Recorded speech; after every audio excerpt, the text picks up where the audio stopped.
Bienvenidos, genre fans across the planet. Jaime En Fuego here, and this is the first of my full non-horror reviews coming out of Fantasia Festival that I was so just awesomely blessed with the opportunity to get to cover as virtual press. So the event takes place yearly in Montreal, Quebec, Canada. But, you know, being down here in the deadly desert, a little bit different of a situation. But yes, I made the application, and we've got some reviews coming on the horror show that are far more of the spectacular variety. We just debuted the first of them for a film called Hold the Fort this past weekend. But yeah, the festival wrapped up a week ago, and so now it is time to really, after watching nearly 20 films, get into just the real thick of things. And I'm starting it out on my personal channel here with what is in contention for my absolute favorite that I got the chance to watch. It is the feature film debut from filmmaker Todd Wiseman Jr. He had done some shorts previously, but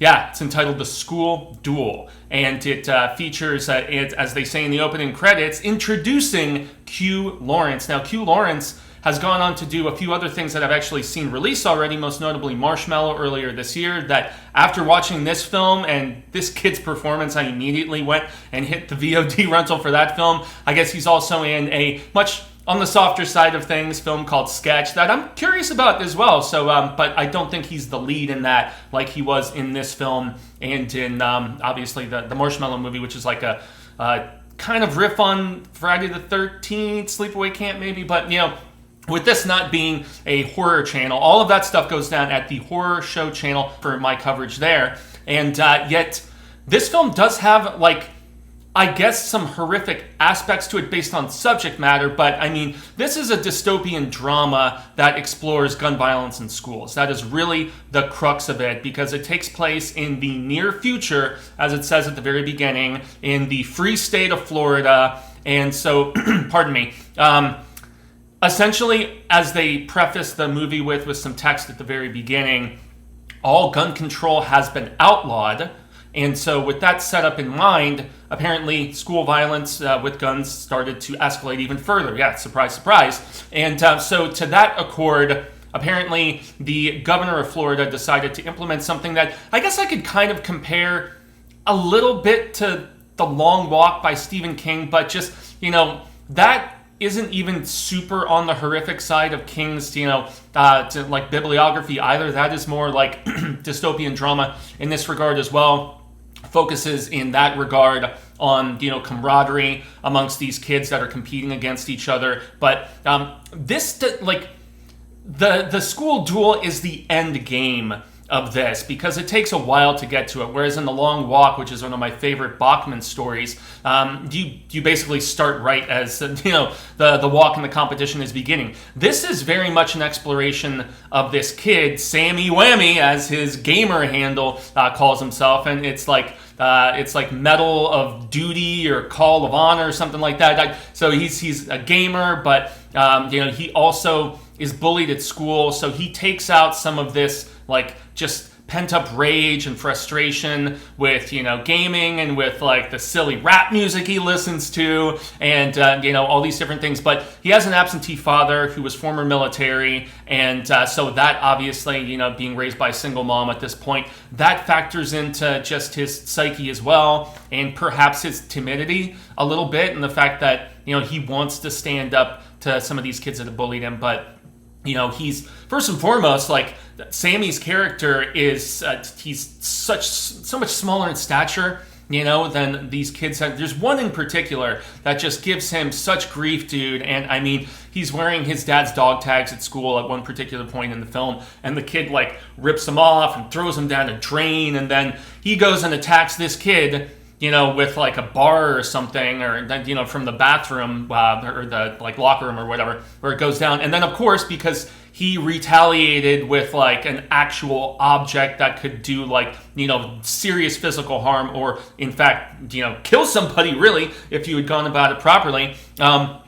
Yeah, man, I mean, he gets reprimanded and he gets swats and all that other stuff. And, you know, he goes to, as his mother describes in this near future, you know, a good public Christian school. So that is where you really understand that this is commentary by Wiseman, who was the writer and director, as I mentioned, Wiseman Jr., about the current state of America. This has been making the festival rounds for the last 8-9 months, I believe, something like that. I know it premiered last fall. And that's when it started making the rounds and everything. But, it also is presented in this, very grim black and white sort of color palette. So, it does show that this is a world that is just very synthesized and very just detained in its grim sort of, things not being very vibrant and having the sort of liveliness. It's all just very, I don't know, the life has been sucked out of a lot of things. And so anyway, Sammy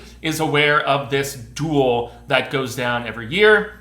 And so they essentially have these kids go to this fixed area, and they are all given different weapons over the course of a series of rounds. They're all guns, and it's there is no irony lost on me that I'm wearing a Guns N' Roses shirt here. But nevertheless, that doesn't happen until the second half of the film, because the first half is seeing Sammy and all the bullying that I mentioned, and just him trying to just gain some confidence and work up the gumption. And that happens when he gets accepted to this, essentially because of retaliating against that bully that I mentioned, because he, the bully himself wanted to compete in these games, and they're all early teens that are taking part and stuff like that. So, but yeah, I mean, for instance, comparing it back to Stephen King, he has been a big proponent of gun control. He even wrote a short story. Well, it wasn't even a short story. It was a nonfiction sort of essay, I guess, called Guns, and just his thoughts on various things. I mean, King even took Rage out of, bookstores and out of publication after it was, given some comparisons to, even though it probably didn't directly fuel something like a Columbine or any of the school shootings that we have had more recently, which are just tragic and terrible in every possible capacity. This is definitely, as I said, something that I think King would very much see the inspiration that this took from his non-horror side of storytelling. And, it's very well crafted, especially, Wiseman's script, it does examine Sammy's character in that fascinating fashion and all of those nuances that I already mentioned, but it really wouldn't come to life as much without Q, the kid who is playing this lead, because he exudes the torment in such a, just believable fashion, but also as you see his character arc starting to turn, and as he is getting gaining that confidence, when he realizes he is going to have this chance to live his dream of going around with weapons and, living his Medal of Duty, Call of Honor, whatever. I know that's not the real title of those damn games, of which I'm not, my first-person shooter affinity is more so things like Doom, and older stuff, Quake, Power Slave, things of that nature that are dealing with the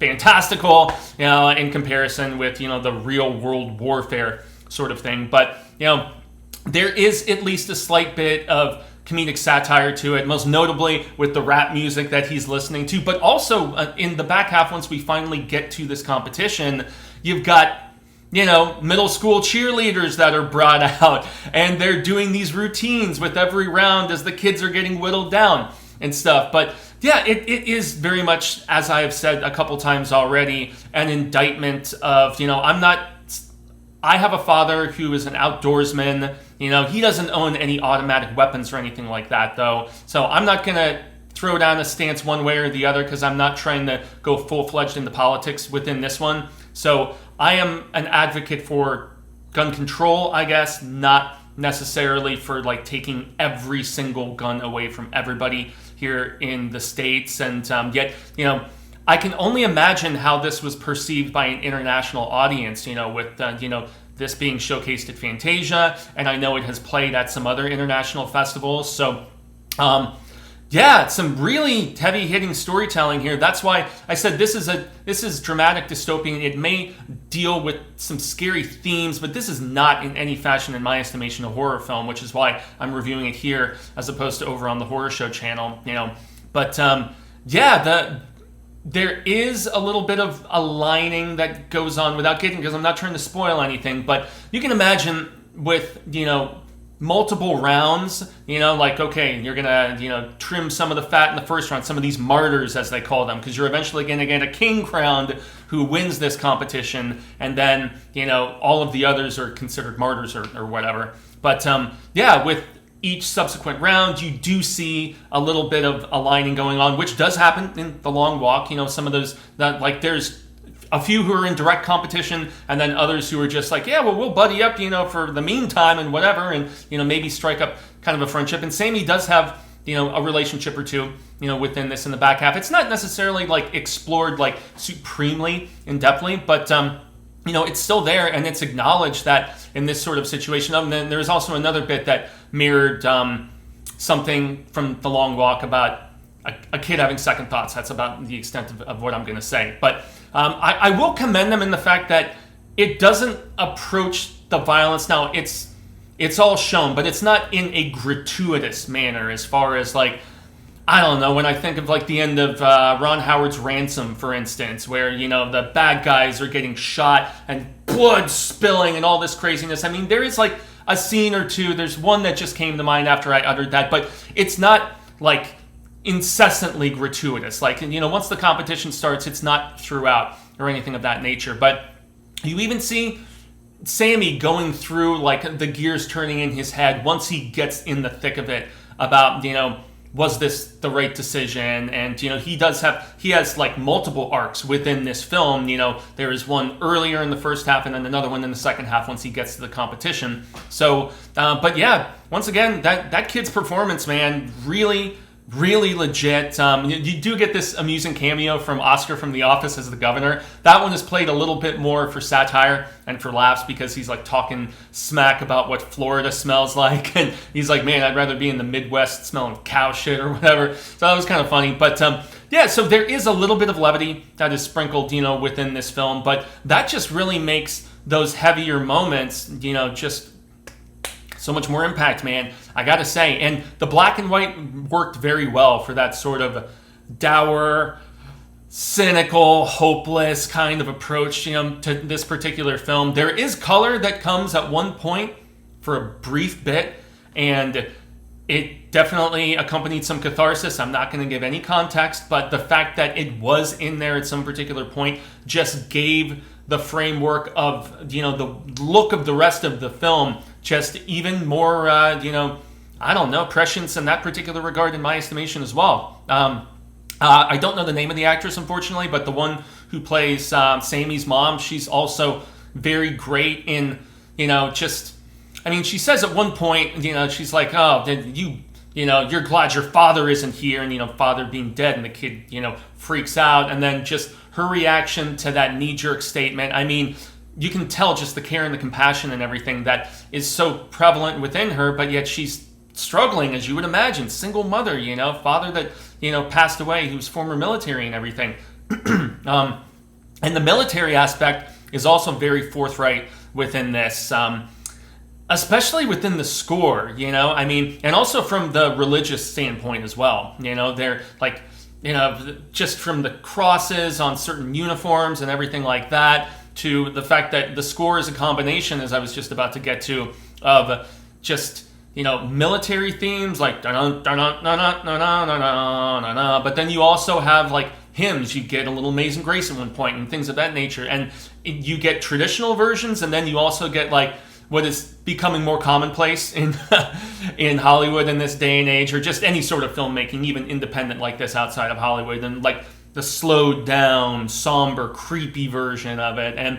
And yet it's very effective with the themes that are being explored here. I mean, Wiseman did just such a great job of putting this together with, his team and everything. I mean, mentioned that the cinematography is really good and that I just love the look of this film. I mean, top to bottom, man, this is one that, dependent upon your political affiliation, I think, and I'm a registered independent, that's why I'm also trying to be pretty neutral within all of this, but I have mostly pretty liberal friends, and then I have, very conservative parents, and so that's where I kind of find myself in the middle as far as some of the arguments that are being, put forth here. But I mean, some of the ideas of the sacrificial lamb and, just the idea of this competition maybe is one of the few things that would be like a very, very minor gripe about the film, is the fact that it's supposed to be like a showcase to, like, I guess, instill fear and deter violence. I don't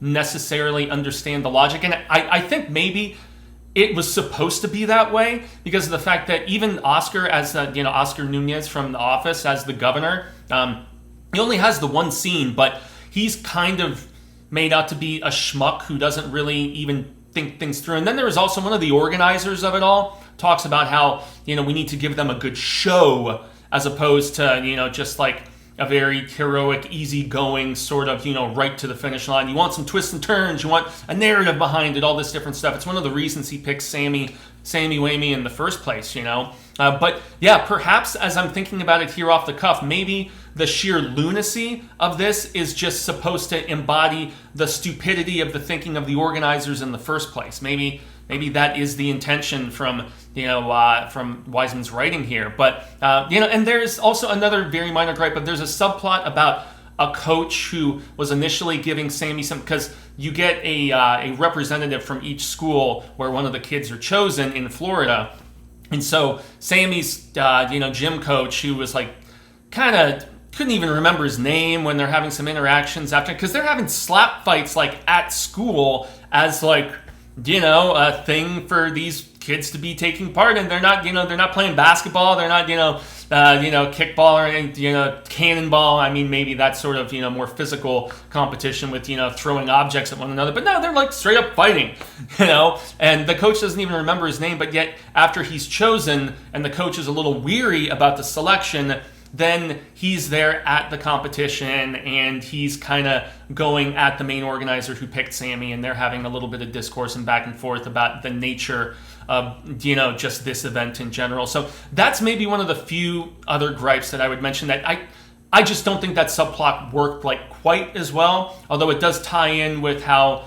the movie ends up concluding without getting into any spoilers or specifics or anything like that. But I mean, all in all, this is, I always give like a 1 to 5, with, Feo, ugly, Malo would be 2, which is bad, and this is just tying in with my moniker, obviously. Bueno is a 3. This is easy 4 out of 5. This is certified Fuego. The School Duel is easily one of my favorite films that I have seen this year, and my letterboxd of just newly released films between the couple festivals that I've already covered and then theatrically released things and stuff, VOD and direct to streaming and whatever. I've watched almost 200 already. This is easily in my top 20, maybe even creeping into the top 10 of the year. There's still a lot left of it to go. But the School Duel, I wish that you guys had access to it right now. But, I would imagine that it played over very well at Fantasia Festival, and I just got to give a just grande gracias to the organizers of that, and giving the opportunity for here on Enfuegotainment and the Horror Show channel to be doing some coverage. Us down here in the deadly desert of Arizona. Once again, I've been Jaime En Fuego. You can find me on all social media sectors: Twitter, Instagram, Facebook, YouTube. I do the other smaller ones, the Threadsies and the Tiki-Talkies and whatever, but that's normally just small little out of theater reviews and stuff like that. So a like, a share, a subscribe here just makes a hell of a difference and is greatly appreciated. And once again, this must be on your radar, whether you're attending a festival where it might be playing or just, anxiously anticipate. If you have like a dossier or, any sort of like list on your phone or computer or whatever of films to keep an eye out for, Todd Wiseman Jr.'s The School Duel has to be on that proverbial radar. So once again, I've been Fuego. Y'all have been Rad Status. And until next time, film fans, hasta luego. Cinemigos, constant viewers, say thank you. I hope we have shared some great palaver here. And until next time, adios.